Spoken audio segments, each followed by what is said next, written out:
It appears we are almost ready to depart. Hogwarts Legacy has had quite a journey on the Switch since being delayed from the original release schedule. While Witches and Wizards have been able to dive in on the current gen consoles for almost a year now, handheld gamers had their hopes locked in a dungeon of when it would release, and more importantly, how it would run when it finally did. For those of you holding back, have no fear, as I've made room on my SD card of requirements, got sorted into my house, and went back to school to find out all about Hogwarts Legacy. What's it like? Let's jump on the Hogwarts Express and take a look. Let's get the performance out of the way right before we dive into the game and its mechanics.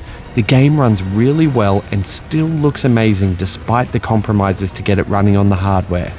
Of course, there's a downgrade from the Switch's current gen counterparts, but for a Switch game, Hogwarts Legacy developers Portkey Games and Avalanche have certainly conjured up some magic to maintain performance while looking as good as it does.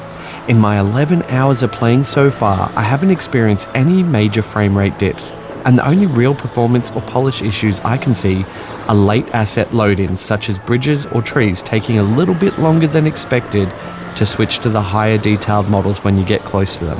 I would confidently say that Hogwarts Legacy is on the same technical marvel level as the sublime No Man's Sky. Now, for those who are only curious about how it runs, you can leave the class early and check the game out. But for those looking to earn a little bit of extra credit, stay seated for the rest of the review.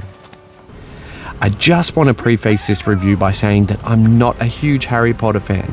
Not that I don't like it, I just never really got into it. I've only seen a couple of the movies and my kids seem to love it, but I'm hardly what you would call a fanatic.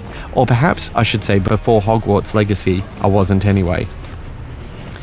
The game's opening is very well done as it follows your custom character joining Hogwarts as a 5th year student, set well before the boy who lived ever graced the halls of the renowned school. The game wastes no time in throwing you into the mystery and intrigue of the wizarding world with a dragon attack, magical duels that are fast-paced and fun, as well as puzzles to solve. This opening is one of the most refreshing and interesting openings of a game I've played in a long time. Partly because I'm somewhat new to this world, but also partly due to the game's stellar character writing, voice acting, and brilliant orchestral score. It's not long before you go about your business as a student, completing both lessons to advance your schooling while balancing quests to further unravel the plot of the game. Both quest and lessons are entertaining, largely in part due to the aforementioned characters. Some are likeable and they'll become your closest allies, and some certainly go against the grain by responding to your exploits with jealousy or spiteful competition. All of this is done with absolutely stellar voice acting, allowing you to further be enthralled by the magical world around you. You can choose to engage with these characters or move on with your main quest and lesson.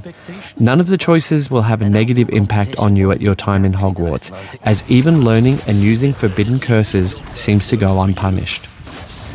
Learning spells is done by tracing the spells in a minigame, and once you have successfully learnt the spell, it then becomes as simple as keybinding it into a slot and using it.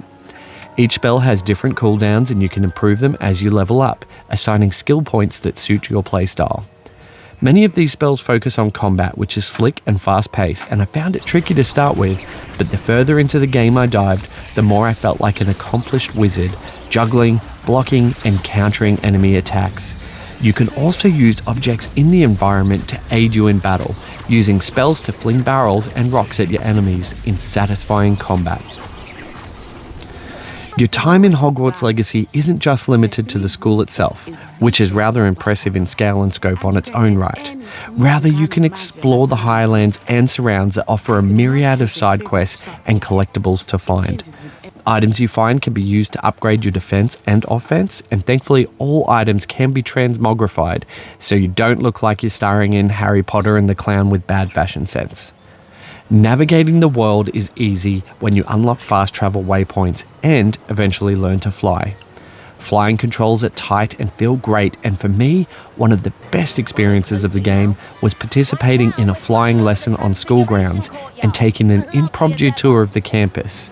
It's moments like these that make Hogwarts Legacy such an amazing experience.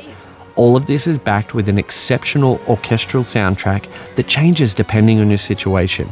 Exploring and learning have a whimsical and playful score, whereas sneaking through the Forbidden Forest is tense and brooding. There's plenty of gameplay here to keep you entertained, with the main story taking about 25 hours to complete, but completionists looking to really dive in can expect about 70 or more hours of gameplay. You can keep track of everything with your handy field guide, which helps illuminate the path to your next objective, making navigating the maze of Hogwarts Castle a breeze. There are some longer loading times, and sometimes doors stay closed with a loading symbol, blocking you from entering until the next area is ready. While the doors never kept me waiting for long, loading into areas like Hogsmeade or the outside world will have you checking your socials on your phone for a minute or two. Witches and wizards can also unlock their very own room of requirement when they get a little further into the game, allowing you to redecorate your own space similar to The Sims. This area also allows you to identify rare and magical items you've picked up in your quest of dungeon diving, allowing you to become even stronger. This aspect of the game adds even more gameplay and time consumed by making sure you live your best wizarding life in your own magic-styled apartment.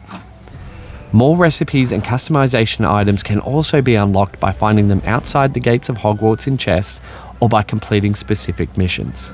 For my vision-impaired witches and wizards, I'm very pleased to report that Hogwarts Legacy offers a lot of accessibility options, including colorblind modes, audio visualizers, scalable visual options, and even arachnophobia modes for people who don't like spiders. Here's hoping that more developers follow suit and make wonderful games accessible for all, something that I've noticed Warner Bros. Games seems to really care about. Hogwarts Legacy is a wondrous experience on the Switch, and Portkey Games have conjured some very powerful magic here to make it happen. The performance, the scope of the world, and the incredible cast of richly written characters make it an absolute joy to play. Yes, there are compromises, but none of them took away from completely drawing me into this world of magic and wonder. From learning spells with cheeky classmates to soaring above the castle on a broomstick, Portkey Games have lovingly crafted a very magical experience that you can now play in the palm of your hands. So, what's it like? Hogwarts Legacy is like Skyrim mixed with a family-friendly Dark Souls. I award it a 90 out of 100.